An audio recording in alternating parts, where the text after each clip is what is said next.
तो हमें बिल्कुल देर नहीं लगी कि ड्रैगन बॉल सुपर के स्टार्ट होते ही हमें ड्रैगन बॉल सीरीज के एक बहुत इंपॉर्टेंट लेजेंड के बारे में बता दिया गया था, जिसका नाम था यामोशी द लेजेंडरी सुपर सैयन। और ना ही सिर्फ इसका ड्रैगन बॉल सुपर में जिक्र हुआ है, बल्कि ड्रैगन बॉल जी में भी इसके बहुत से रेफरेंसेस हैं। अब यामोशी एक बहुत प्योर हार्टेड और एक राइचस सैयन था, और उसके मरने के बाद भी उसका स्पिरिट अभी भी ड्रैगन बॉल के अंदर घूम रहा होता है कि वो 6 प्योर हार्टेड सैयन्स को ढूंढे और उन्हें ताकत की एक नई बुलंदियों की तरफ लेके जाए। तो सबसे पहले अब हम ये देखते हैं कि ड्रैगन बॉल जी में यामोशी के बारे में क्या रेफरेंसेस आए हैं। ये सारी जर्नी और ये सारी बात वेजिटा के एक सेंटेंस से शुरू होती है कि वेजिटा यहाँ पे स्टेट करता है कि हर सुपर सैयन 1000 साल के बाद अपीयर होता है, और एक सुपर सैयन अपनी सारी रिस्ट्रिक्शन की वॉल्स को तोड़ के पावर के नए लेवल तक असेंड होता है। लेकिन पूरी सैयन रेस की नजर में ये सारी चीज एक सिर्फ मिथ थी और एक झूठी खबर थी। लेकिन अब यामोशी का इन सारी चीजों से क्या लेना देना है? ड्रैगन बॉल जी के रिलीज होने के बाद उसके एक एपिसोड के एक फिलर सीन के अंदर हमें एक बहुत बड़ा ग्रेट एप दिखाया गया था, जो कि एक येलोइश ओरा के अंदर कवर था।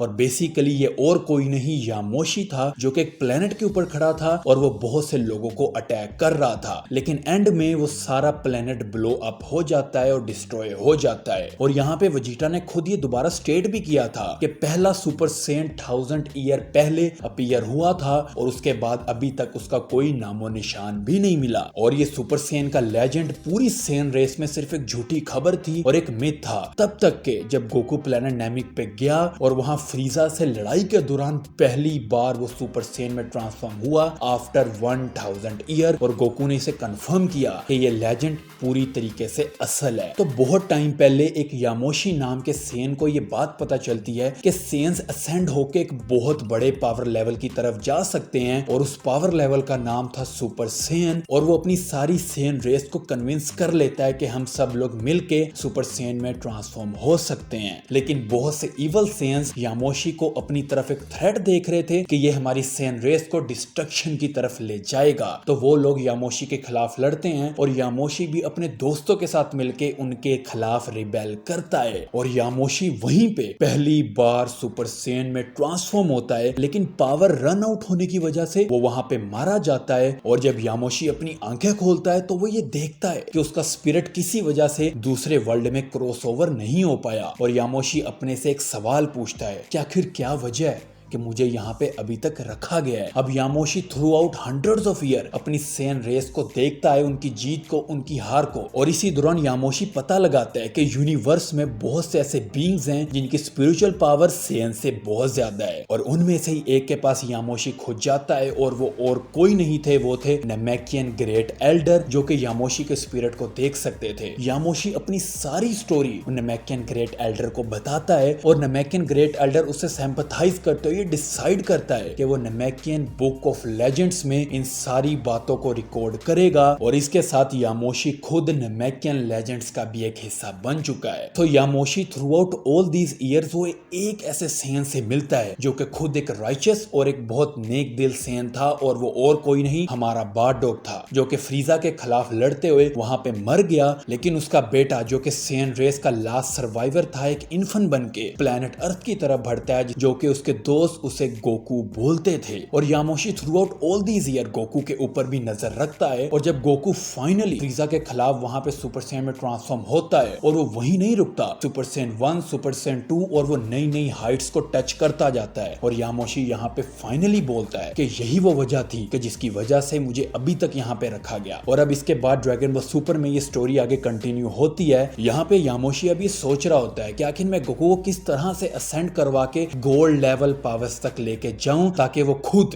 गॉड्स को राइवल कर सके। तो यामोशी को यहाँ पे याद आता है कि ग्रेट एल्डर ने उन्हें बताया था कि यहाँ पे एंजल्स और डिस्ट्रॉयर्स यूनिवर्स में एग्जिस्ट करते हैं, और उनके यूनिवर्स के डिस्ट्रॉयर लॉर्ड बीरस को खुद एक बहुत पावरफुल फाइटर की तलाश थी। तो यामोशी यहाँ पे खुद ये डिसाइड करता है कि वो खुद उनके ड्रीम्स में जाएगा और उन्हें बताएगा। और सेम वैसा ही होता है। और हमने यहाँ पे खुद विटनेस भी किया था कि जब ड्रैगन बॉल सुपर में लॉर्ड बीरस प्लेनेट को डिस्ट्रॉय करते हैं, तो वहां पे खुद यामोशी की इमेज हमें सबको दिखाई दे रही होती है। वो और कोई नहीं यामोशी खुद था अपनी स्पिरिट फॉर्म के अंदर। और यहीं से ये सारा सिलसिला शुरू होता है और गोकू और उसके दोस्त ड्रैगन बॉल की हेल्प से शेनरॉन को समन करते हैं और उससे लेजेंडरी सुपर सैयन गॉड के बारे में सारी इंफॉर्मेशन मांगते हैं। और वो इंफॉर्मेशन उन्हें इसलिए दे पाता है क्योंकि ग्रेट एल्डर ने नेमेकियन बुक ऑफ लेजेंड्स में यामोशी की सारी बातों को रिकॉर्ड कर लिया था। और गोकू पहली बार सुपर सैयन गॉड में ट्रांसफॉर्म होता है और यामोशी ये सब कुछ खड़ा देख रहा था। और लास्ट में मैं यही बोलूंगा कि ये बात याद रखना कि ये एक स्टोरी है, यानी ये कुछ हद तक झूठ भी हो सकती है और कुछ हद तक ठीक भी, क्योंकि जब तक हमें कोई ऑफिशियल न्यूज या ऑफिशियल मूवी नहीं मिलती यामोशी के बारे में हम कुछ भी नहीं कह सकते। तो यहीं पे ये वीडियो एंड होती है। And if you like this video like and subscribe. और अगर अब तुम वीडियो के इस हिस्से तक पहुंच गए हो तो तुमने दो काम करने हैं। पहला #यामोशी लिख के नीचे कमेंट करो और दूसरा आज का दिन बहुत अच्छा गुजारो। सो आज के लिए इतना ही। Now I will see you in the next one.